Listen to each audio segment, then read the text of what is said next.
¿Qué onda, gente? ¿Cómo están? Esperamos que tengan un buen martesitos, que sea para ustedes un buen inicio de semana. Recuerden, van pasando los días y poco a poco se va a acabar esta cuarentena, se vienen cosas buenas y pues a darle, ya casi es quincena para toda esa gente que trabaja, también ya se va a acabar el verano para toda esa gente que está estudiando. Y pues bueno, ¿tú qué onda, Rodri? ¿Cómo estás? Emocionado por platicarles el tema de hoy. La verdad es que está muy bueno, muy interesante y trae mucho jugo para pensamiento. Sí, también han pasado buenas noticias en esta última semana, mayormente para México, pero pues bueno, vamos a darle. ¿Qué te parece si comenzamos con las buenas noticias? Sí, definitivamente, si quieres, ya vamos con las primeras buenas noticias de la semana. Perfecto. Comenzando con la primera buena noticia, en esta última semana, el secretario de Relaciones Exteriores, Marcelo Ebrard, garantizó que el objetivo de las Naciones Unidas es distribuir 2 billones de vacunas entre 77 países. Estamos hablando de una impresionante cantidad de vacunas. Es casi un cuarto de toda la población que existe alrededor de todo el mundo.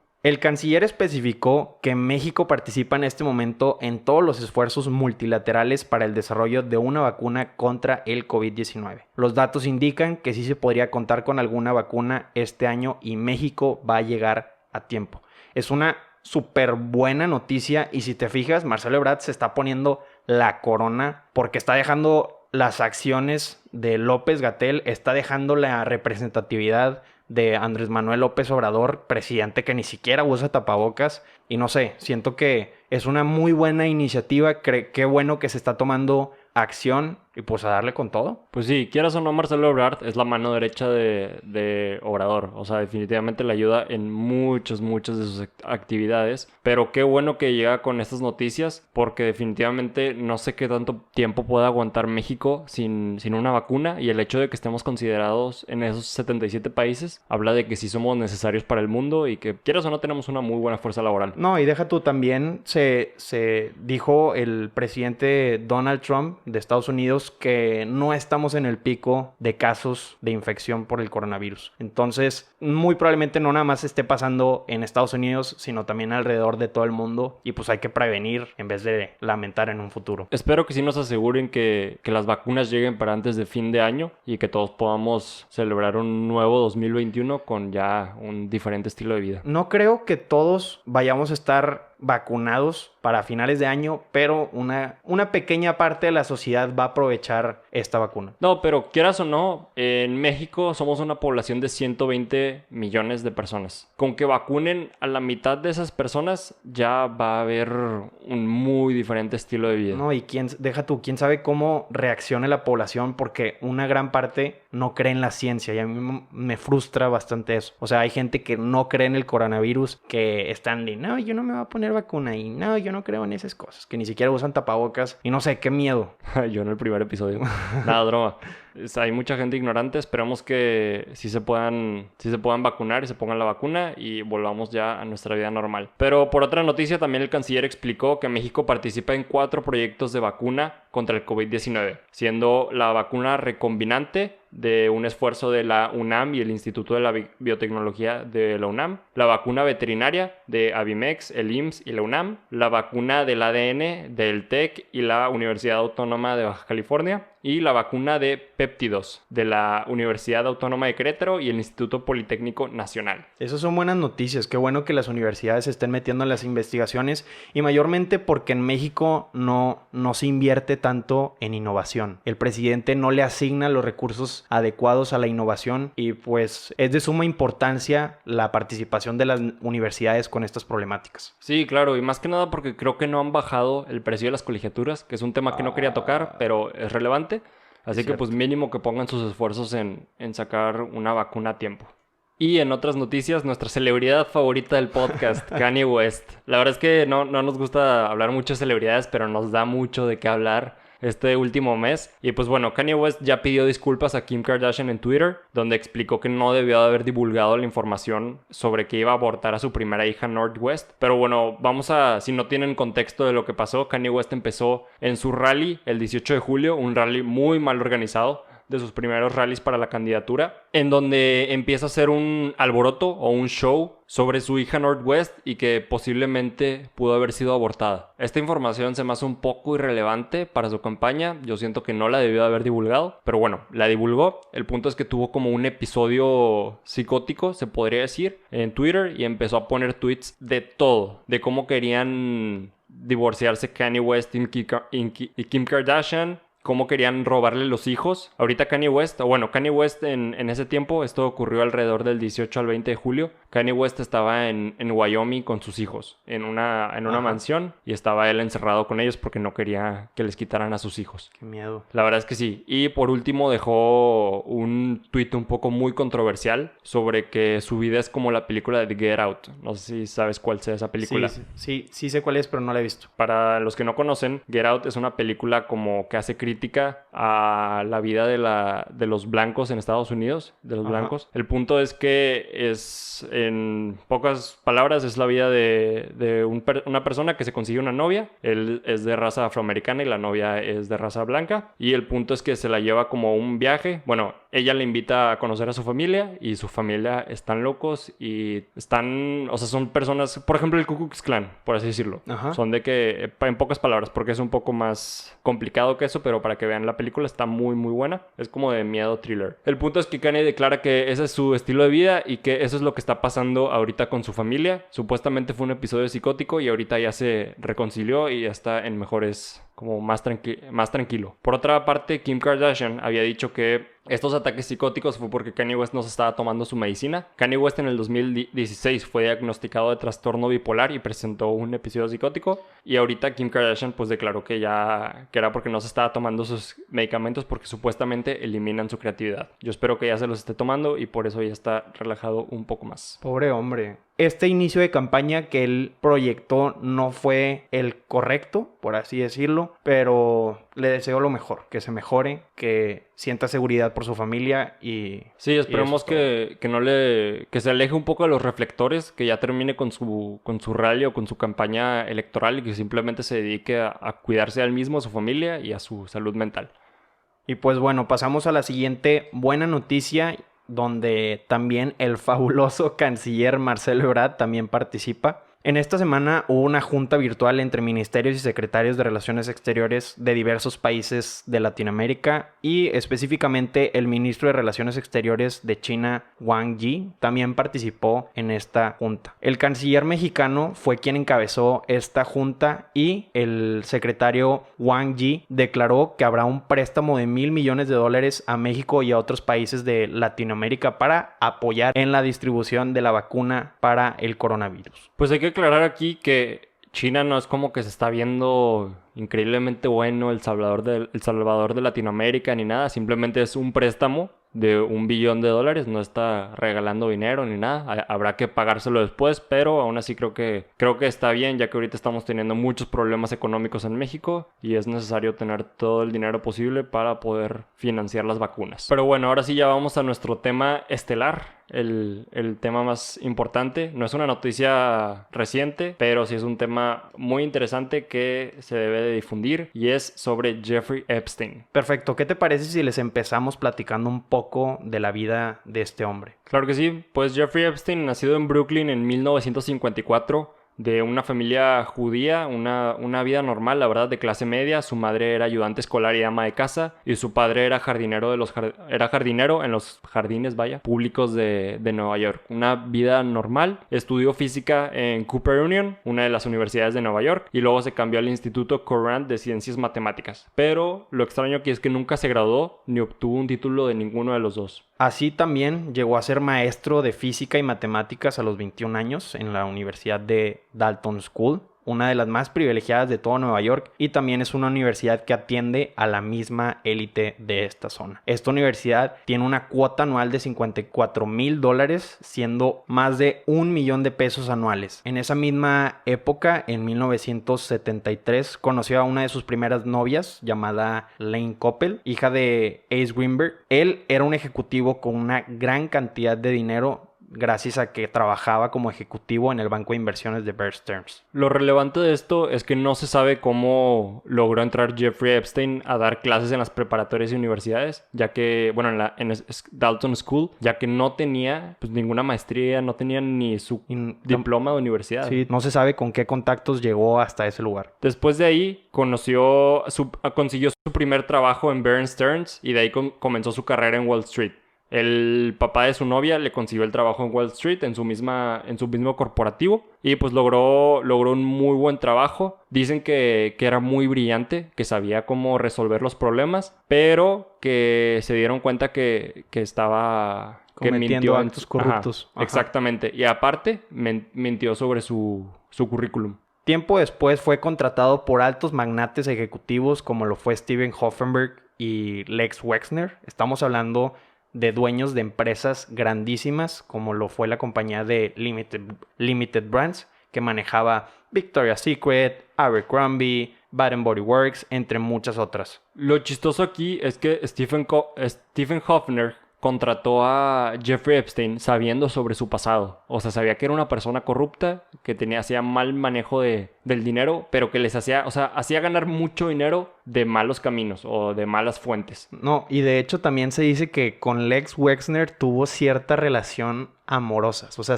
la sociedad llegó a dudar sobre su sexualidad. Es extraño, ya que Les Wexner vive al lado de Jeffrey Epstein vive al lado vivió al lado de Les Wexner en su mansión en Ohio. Pero bueno, la verdad es que fue una fue una unión muy lucrativa para los dos bandos, ya que Les Wexner, en el periodo en el que Jeffrey Epstein estuvo en su compañía, le ayudó a vender alrededor de $1.3 billones en acciones de la empresa de Limited Brands. O sea, creció exponencialmente el valor de la empresa de Les Wexner gracias a Jeffrey Epstein. Por otro lado, después Jeffrey Epstein, antes de separarse de Les Wexner, le robó $46 millones. Simplemente se los despachó y se fue, y cortaron relaciones. Lo raro aquí es que nunca hubo denuncia por parte de Les Wexner, simplemente lo dejó pasar y fue como su quiebre, por así decirlo. Con toda esta lana que sacó, Jeffrey Epstein creó su propia empresa llamada J. Epstein & Co., que manejaba finanzas, estrategias económicas para los fondos de las empresas multimillonarias de Estados Unidos. Su fortuna rondaba alrededor de $559 millones.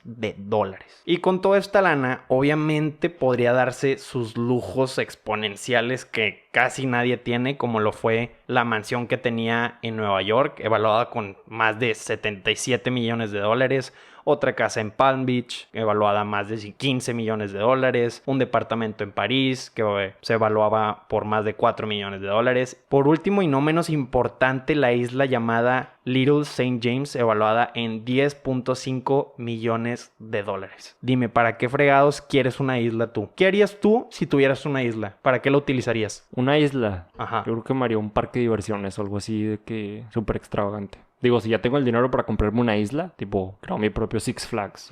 Es que con esa cantidad de dinero, güey, puedes hacer lo que tú quieras, literalmente. Nada más que él dedicó específicamente para hacer su hogar. Un hogar un poco extravagante, pero ahorita les vamos a ir platicando un poco más de esta situación. Y pues ahora que ya explicamos un poco de la biografía de Jeffrey Epstein y se dieron cuenta de que es una persona muy, muy importante, a pesar de tener amigos como el Prince Andrew, que es el duque de York y es el tercer hijo de la reina Isabel, Donald Trump, actual presidente de Estados Unidos, y Bill Clinton, expresidente de Estados Unidos y esposo de Hillary Clinton. Más o menos esta es la vida que llevaba Jeffrey Epstein. Muy lujosa vida. De todo tipo de lujos, desde islas, mansiones, jets privados, todo lo que puedan esperar tenía este hombre. Pero bueno, comenzamos con lo interesante de esta historia, primeramente por el hecho de que la gente no creía que tenía sus ganancias por su empresa, sino por el gran tráfico de pedofilia que él organizaba. Jeffrey Epstein era un gran manipulador de personas y es por ello que llegó a tener grandes conexiones con magnates multimillonarios. Una vez teniendo esta gran cantidad de dinero, se empezaron a presentar denuncias en su contra por parte de menores de edad en 1966 en los tribunales de Florida y Nueva York. Las víctimas cuentan que esta influencia que tenían las jóvenes menores de edad nació de las pirámides que creaba entre las jóvenes adolescentes en las escuelas que se ubicaban cerca de la zona de Palm Beach. Afuera de la zona de Palm Beach definitivamente en Palm Beach es una zona donde hay ricos a donde voltees, diestra y siniestra, puro millonario y puro multimillonario del perfil de Jeffrey Epstein. El problema es que del otro lado de esa zona es una zona de clase obrera, de clase trabajadora. Se podría decir que hasta sufren de cierta discriminación. No es la misma vida la que se vive en ninguno de los dos lados. Ajá. Y bueno, su método consistía en que le decía a las niñas que fueran a darle un masaje y por este trabajo que hacían, él les daría a cambio alrededor de $200. El problema es que no solo era un masaje. Comenzaba con la promesa de un masaje por $200, pero al final terminaba como un favor sexual que obligaba, o sea, era una violación. Manipulaba a las menores de cierta manera a que ellas entraran a su casa, vieran toda la cantidad de dinero que tenía, el poder que tenía. Las personas que estaban en las fotos de su casa eran personas muy importantes para hacer como cierto tipo de intimidación. Y al final pues terminaban en la cama de masaje, que era un cuarto especial, era un baño de masaje. Cabe recalcar que las víctimas cuando entraban al hogar de Jeffrey Epstein sentían una vibra muy extraña, porque cuando entraban encontraban fotos de mujeres sin ropa, cuadros pintados haciendo referencia a este tipo de actos sexuales, por así decirlo. Y el punto aquí es que cuando las víctimas ya entraban a la sala de masaje, comenzaba como un masaje casual, pero terminaba siendo una violación o un abuso sexual que sufrían las víctimas al obligarlos a tener un encuentro sexual con Jeffrey Epstein. Y después, terminando su encuentro, les decía que si traían a más personas, a más niñas conocidas así que quisieran ganar dinero por $200, que a ellas les iba a pagar. Así que se hacía esto como una red o una pirámide donde tenía a quienes le ayudaban a atraer a más personas, quienes sufrían del abuso. Era impresionante la cantidad de personas que estaban relacionadas con esto. Y es un tema muy delicado porque las personas que participaban en esta red o en esta pirámide, por así decirlo, de pedofilia, eran menores de edad. Eran niñas alrededor de 14 a 17, 18 años. Y en otros casos, también la manera en la que manipulaba a otras mujeres es que pretendía estar interesado por sus vidas,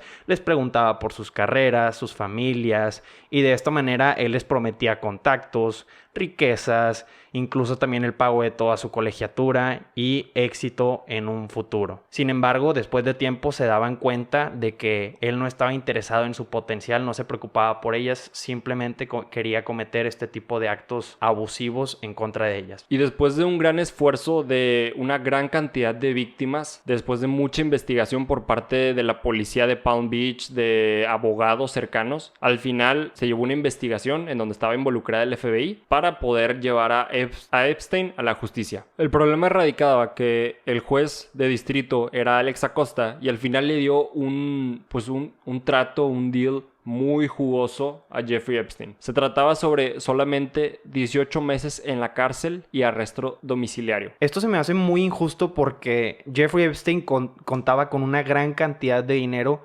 incluso también hizo su propia firma de abogados, su propio buffet, por así decirlo, y juntó a los 8 mejores abogados de todo Estados Unidos. Por ello mismo llegó a esta estrategia de manipulación para el juez Alex Acosta y por ello llegó a este acuerdo. Aparte de eso, se vio que después de que las víctimas no estaban ni siquiera enteradas del acuerdo en la cárcel de los 18 meses. Y aparte, en el acuerdo venía que Jeffrey Epstein tenía como unos pases, por así decirlo, para sacar a quien quiera de la cárcel. O bueno, no para sacar a quien quiera de la cárcel, pero que no hubiera investigación involucrada sobre ninguna otra persona más que él. Por ejemplo, si él quería, uno de los involucrados era Ghislaine Maxwell, que en ese tiempo era su pareja, por así decirlo, su novia. Él podría darle inmunidad a Ghislaine Maxwell de cualquier otro caso relacionado con Jeffrey Epstein. O sea, no fue nada más un acuerdo de estar 18 meses en la cárcel, sino protegía a más personas que estaban pues coludiendo con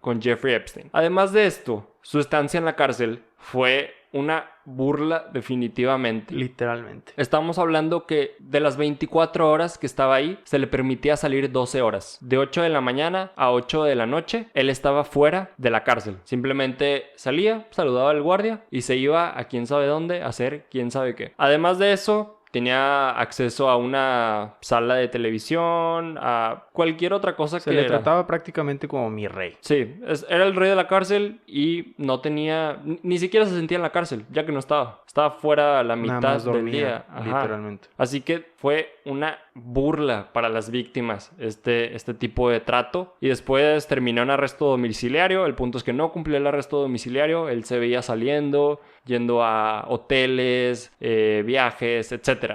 El punto es que nunca cumplió con ninguna parte del trato de la cárcel, que es algo que pasa mucho en Estados Unidos, que los millonarios, los multimillonarios son intocables. Y pues este fue el caso para Jeffrey Epstein en el 2008. Por otro lado, desde el 2017, la Fiscalía de Nueva York empezó a hacer investigaciones sobre este mismo caso porque seguían levantándose denuncias que se relacionaban con Jeffrey Epstein en cuanto a su pedofilia, tráfico de menores, etc. Después de tiempo, la audiencia se llevó a cabo en el 2019 y quedó encerrado por más de 40 años, que para su edad ya era cadena perpetua, literalmente. Por consiguiente, para agosto del 2019 se suicidó en la cárcel, pero mucha gente duda de este acto. Se dice que la manera en la que se suicidó no fue tal cual un suicidio, sino alguien más entró a matarlo. De hecho, existen pruebas de que en ese mismo día los guardias que lo vigilaban en ese entonces se tomaban el día, incluso también las cámaras estaban apagadas, entre muchas otras variables importantes que hacen influencia a que este acto no fue real. Es algo muy extraño, ya que la prisión es una prisión de máxima seguridad. Es donde estaba el Chapo, personas altamente peligrosas e importantes. Al final del día, me imagino que las víctimas obviamente se guardaron bastante rencor por la muerte de Jeffrey Epstein porque no se les hizo justicia por las responsabilidades que estaba llevando a cabo Jeffrey Epstein. Pero pues esto definitivamente ejemplifica toda la cantidad de millonarios y billonarios que están protegidos por el sistema en Estados Unidos y quién sabe qué estarán haciendo libres hoy en día. Estamos hablando de gente como Donald Trump, estamos hablando, o sea, presidentes, millonarios, gente de mucho poder. También. Pues el príncipe Andrew. El príncipe Andrew, hijo de la reina Isabel, simplemente era también él también fue un pedófilo. Él también fue inculpado por actos de pedofilia y aún así no se le ha hecho justicia a las víctimas que participaron en este tipo de actos. La verdad, qué miedo haber vivido en este tipo de experiencias. Yo creo que siendo menores de edad, chicas menores de edad, obviamente eres vulnerable ante esta situación porque no sabes qué pueda llegar a pasar. No sabes si realmente se cumplan las amenazas que te puede llegar a presentar una persona muy importante, una persona con alto poder adquisitivo, porque puede terminar con tu familia, con tu reputación, con tu salud, con tus contactos, entre muchas otras cosas. Pero bueno, esto fue todo por el día de hoy. Esperamos que hayan disfrutado mucho el podcast, que se den cuenta y piensen realmente a quiénes están apoyando, a qué millonarios y multimillonarios son los que defienden y a cuáles no. Por último, nada más les pedimos que nos sigan en nuestras redes sociales y también le piquen seguir aquí en Spotify y pues eso sería todo. Que tengan un buen martesitos.